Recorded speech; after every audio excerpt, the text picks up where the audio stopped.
Happy Thursday! So this week we've been talking about Moses. If you saw on Sunday, Pastor Zach was telling us about how God told Moses to speak to the rock, but then Moses decided to just hit it anyways for the water to come out. So that was not 100% wrong.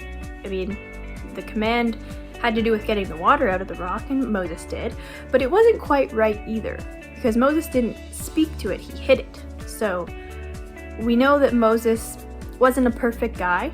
He had faith in God and he was leading the Israelites, but he wasn't perfect. So today we're going to be continuing to talk about Moses, but we're going to go back in the story. This is the story about when God called Moses to first rescue the Israelites out of Egypt. I'm sure some of you guys have heard of the burning bush story, so this is that one. So God appeared to Moses in the form of a burning bush, and the bush was interesting because it wasn't actually burning up.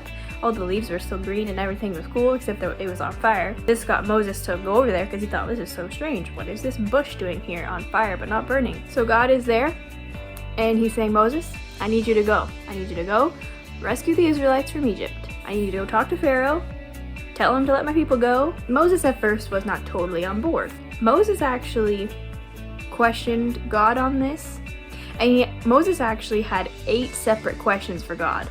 He said to God, who am I that I should be the one to go talk to Pharaoh to get the Israelites out of Egypt? He didn't believe that he could do it. He didn't think he was anyone important enough or strong enough to do this. He asked God, well, what if they don't listen to me?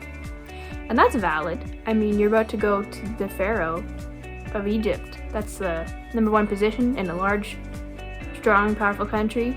And it makes sense that he would ask that question. So Moses says, pardon me, Lord, but I am not eloquent in speech. I do not speak well. I don't think I can say the right things to get Pharaoh to let your people go. And then when God asks him again to go, Moses says, just please, Lord, send somebody else. Don't send me. So Moses reluctantly, let's just say, agrees to go, and so he goes to talk to Pharaoh. And apparently the first time he went to talk to Pharaoh, it did not go very well, because Moses ends up telling God, why did you send me here? All this has just been terrible. Pharaoh is being so mean, and your people aren't even rescued. So what is this about? So Moses says to God that even the Israelites aren't listening to me, so why would Pharaoh listen to me? These are a lot of tough questions Moses is asking God.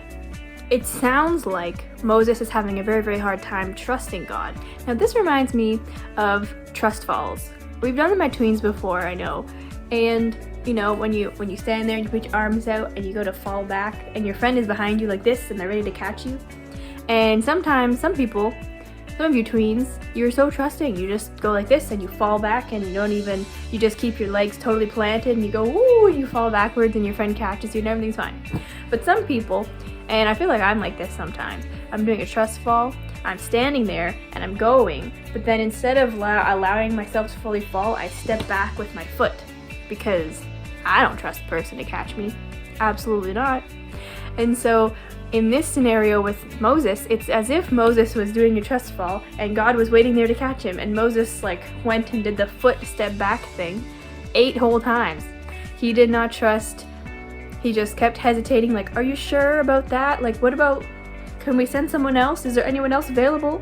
Who am I that I should be the one to do this? And it makes sense. I mean, doing a trust fall is kind of hard. You have to blindly trust someone. You can't watch them. You can't see if they're still there. You just have to fall. And it's not like Moses ever had an experience with God like this before, quite like this. God was entrusting him with all of these people. So it makes sense that it took Moses a minute to really trust God.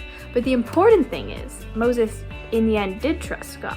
Anytime that Moses had a question for God or, an objection, please send someone else, God's response wasn't mean. It wasn't, wow, you don't trust me, how dare you, la la la. No. When Moses said, I'm just not that good of a speaker, could we send someone else? God was like, okay, fine. Your brother Aaron, he's pretty cool, he's pretty eloquent. Why don't I'll send him with you too. When Moses asked God, who am I that I can do this? God said, I will be with you, and I will teach you what to say. So it took Moses a minute to really trust God, but God proved that he was faithful to Moses and that he was going to be there. So it's like the person with a trust fall. It's like they're here and you can't quite see that they're here waiting to catch you, but they just keep saying, no worries, I'm here, I got you, I'll catch you. And sometimes, you know, they're behind you and you can't see them, you can't trust them, but you just, at one point, you just say, okay, fine, I trust you, I know that you're there, I know that you're gonna catch me. It's easy to think from this story, maybe Moses wasn't even faithful. I mean, he had doubts. He straight up said to God, why haven't you rescued your people yet? I thought you said you were going to rescue your people. And maybe that's a little sassy, and maybe that's a little doubtful. But the thing is, to be faithful, it doesn't mean you have to be perfect right off the bat. It doesn't mean when God asks you to do something, you just say, oh yes, 100%, I will do it without a question. Even though he had all these questions and a little bit of doubt and some straight up objections to what was going on, Moses in the end did follow through and do what God asked. So when it comes to being faithful, you don't have to be a perfectionist, you don't have to be faithful in the first second that God asks you to do something. But if you have doubts and worries or fears, but you're able to overcome them, that is a sign of really, really good faithfulness. So we know that Moses wasn't a perfect guy or anything, but the important thing is Moses had faith in God, and he displayed his faithfulness by overcoming his fears and his doubts and trusting God to bring him through this situation. So I hope you can be encouraged and inspired to be more like Moses in the sense of his faithfulness. Faithfulness is one of the fruits of the Spirit that we went over just recently. I hope that you can take away from this story that it can be difficult to have faith, and even if you have doubts, it doesn't mean it's game over.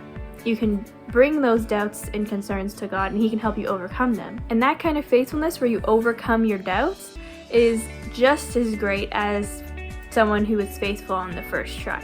A trust fall is a trust fall, right? If someone just falls on the very first go, I mean, that's pretty cool. But someone who you could tell was super scared about it but still did it, that is also amazing because they overcame their fears in order to do it. So thank you, tweens, for watching this video. Be sure to remember that our tween Zoom calls are on Thursdays at 4 o'clock. So if you're watching this video, and today is Thursday, and it's almost 4 o'clock, be sure to check out the tween Zoom. I hope you guys have an amazing week, and I'll see you later. Bye!